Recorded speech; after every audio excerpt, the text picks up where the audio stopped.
एक पिता की इमोशनल कहानी। ये स्टोरी शुरू होती है जब मैं घर से गुस्से में बड़बड़ाते हुए निकल आया था और बस स्टैंड की तरफ आगे बढ़ने लगा। मैं मन ही मन बड़बड़ा रहा था, पता नहीं कितने पैसे छुपा के रखे हैं, लेकिन मेरे लिए एक बाइक नहीं ले सकते। अब मैं यहाँ से चला जाऊँगा और तब तक वापस नहीं जाऊँगा जब तक मैं खुद के पैसों से बाइक नहीं खरीद लेता। इतना सोच ही रहा था तभी मेरे पैर में मुझे कुछ चुभने का एहसास हुआ। नीचे देखा तो समझ आया कि जल्दबाजी में पापा के जूते पहन आया हूँ। उन जूतों में कील उभरी हुई थी जो मेरे पैर में बार बार घाव किए जा रही थी। लेकिन उस समय गुस्सा अधिक था तो मैं बड़बड़ाते हुए आगे बढ़ गया। एकाएक मुझे याद आया कि मैं पापा का पर्स भी साथ ले आया हूँ। मेरे खुराफाती दिमाग में एक ख्याल आया, क्यों ना आज पापा का पर्स चेक किया जाए, जिसे आज तक उन्होंने किसी को हाथ तक नहीं लगाने दिया था। पता नहीं कौन सा खजाना छुपा है इस पर्स में जो किसी को हाथ तक नहीं लगाने देते थे। जब मैंने पापा का वो पुराना पर्स खोलकर देखा तो उसमें पैसे तो नहीं मिले, लेकिन पैसों की जगह पर एक डायरी रखी हुई थी। तब मैंने सोचा, ओह, तो यहाँ खजाना छुपा रखा है। मैं समझ रहा था कि यहाँ पापा ने लिखा होगा कि किससे कितने पैसे लेने हैं और किसको कितने पैसे दिए हैं। लेकिन मैं गलत था। जब मैंने उस छोटी सी डायरी को पहला पेज पर खोलकर देखा, वहाँ पर जो लिखा था वो थोड़ा सीरियस कर देने वाला था। डायरी में जो लिखा था उसे पढ़ने के बाद मेरे चेहरे पर जो एक्सप्रेशन थे वो गायब हो चुके थे, क्योंकि डायरी में वैसा कुछ नहीं था जैसा मैं सोच रहा था। वहाँ पर उन पैसों का हिसाब लिखा हुआ था जो अलग अलग कामों के लिए अलग अलग लोगों से उधार लिए गए थे। कुछ यूँ लिखा था, 50,000 बेटे के कंप्यूटर के लिए। ये वही कंप्यूटर था जिसे मैं आज तक यूज़ कर रहा हूँ,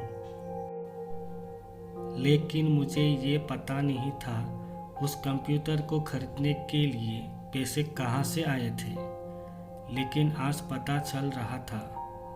मुझे आज भी याद है जब मैंने पहली बार कैमरे के लिए जिद की थी, जो मेरे पापा ने मुझे 2 हफ्ते बाद मेरे बर्थडे पर लाकर दिया था, जिसे देखकर मैं बहुत खुश हुआ था। और मुझे खुश देखकर मुझसे कहीं ज़्यादा अगर कोई खुश था तो वो थे पापा। अब मेरे चेहरे से गुस्सा एकदम गायब हो चुका था। जब मैंने आगे का पन्ना पलटा तो वहाँ पर कुछ विशेष लिखी हुई थी। पहली जो विश थी उसमें जो लिखा हुआ था, अच्छे जूते पहनना। ये बात मेरी कुछ समझ नहीं आई। तभी मेरा पाँव अचानक सड़क पर भरे हुए पानी पर जा पड़ा और तभी मेरे पाँव में कुछ गीलीपन होने का एहसास हुआ। जब मैंने जूता उतार कर देखा तो उसका ताला टूटा हुआ था। ये देखकर मुझे डायरी में लिखी बात याद आ गई। तभी मुझे माँ पापा की कई बातें भी याद आ रही थी कि कैसे माँ जब कहा करती थी पापा से, अब तो जूते पुराने हो गए, नए ले लीजिए, तो पापा अक्सर ये कहकर टाल दिया करते थे, जूते अभी और चलेंगे, अभी कुछ दिन पहले तो लिए थे। मुझे आज समझ आ रहा था कि कितने दिन और चलेंगे। साथ ही साथ ये भी समझ आ रहा था कि पापा पर्स को क्यों छुपा कर रखते थे।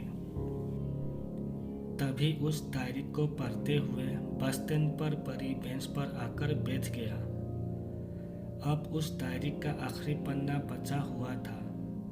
उस पन्ने को जब मैंने पलट कर देखा तो वहाँ कल की डेट लिखी हुई थी।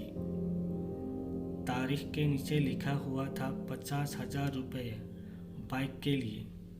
बस इतना पढ़ा और दिमाग चन्न रह गया। अब मेरे मन में कोई शिकवा गिला नहीं बचा था। बस मेरी आंखों से आंसू चले जा रहे थे।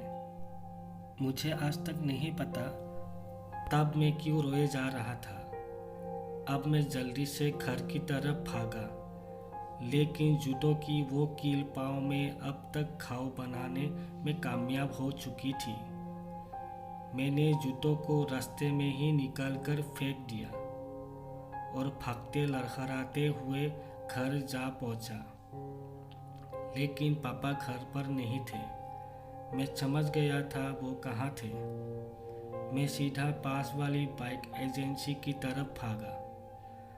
पता नहीं आज कहाँ से इतनी ताकत आ गई थी कि मैं भागते हुए थक नहीं रहा था, और वो भी बिना जूतों के नंगे पैर। जैसे तैसे बाइक एजेंसी पर पहुंचा। पापा वही थे। मैंने पापा को दौड़कर गले लगा लिया और मेरी आंखों से आंसू रुकने का नाम ही नहीं ले रहे थे। पापा को समझ नहीं आ रहे थे आखिर हो क्या रहा है, मैं क्यों रो रहा हूँ। मैंने पापा से कहा, पापा मुझे मोटरसाइकिल नहीं चाहिए, अब अपने लिए जूते ले लीजिए। अब आज से मैं जो भी करूँगा अपनी मेहनत से अपने बलबूते पर पढ़कर करूँगा। बस इतनी सी थी ये कहानी।